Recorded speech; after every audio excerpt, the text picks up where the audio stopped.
Sufism began not as a movement, but as a longing. In the early centuries of Islam, some believers sought something deeper than law and ritual.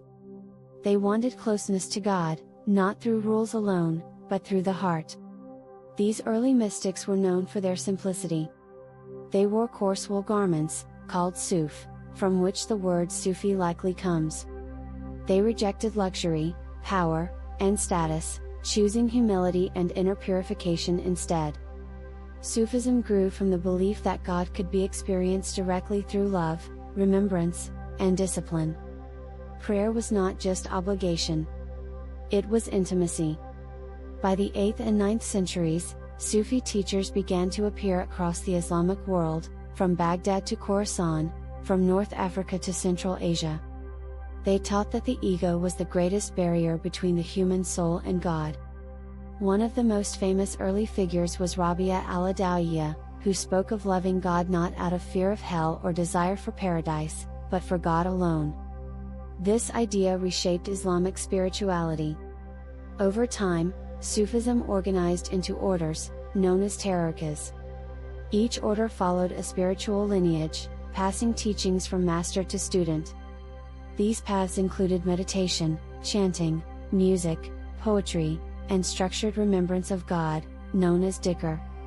Sufis believed that the heart could be polished, just like a mirror, until it reflected divine truth. In the medieval period, Sufism spread rapidly. Sufi lodges became centers of learning, charity, and community. They welcomed travelers, fed the poor, and taught spiritual discipline. Poetry became one of Sufism's most powerful expressions. Mystics wrote about love, loss, and union with the divine in language that crossed religious and cultural boundaries. Their words are still read centuries later. But Sufism was not always accepted. Some scholars feared its emphasis on personal experience. At times, Sufis were accused of heresy, misunderstood, or persecuted. Despite this, Sufism endured. It adapted to different cultures, blending with local traditions while maintaining its spiritual core. From whirling dervishes in Anatolia to quiet mystics in North Africa and South Asia, Sufism took many forms. At its heart, Sufism has always asked the same question: how does the human soul return to God?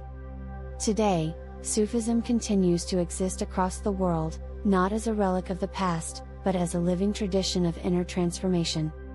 If you appreciate learning about the spiritual paths that shaped human history, like the video and subscribe for more stories that explore belief, meaning, and the search for truth.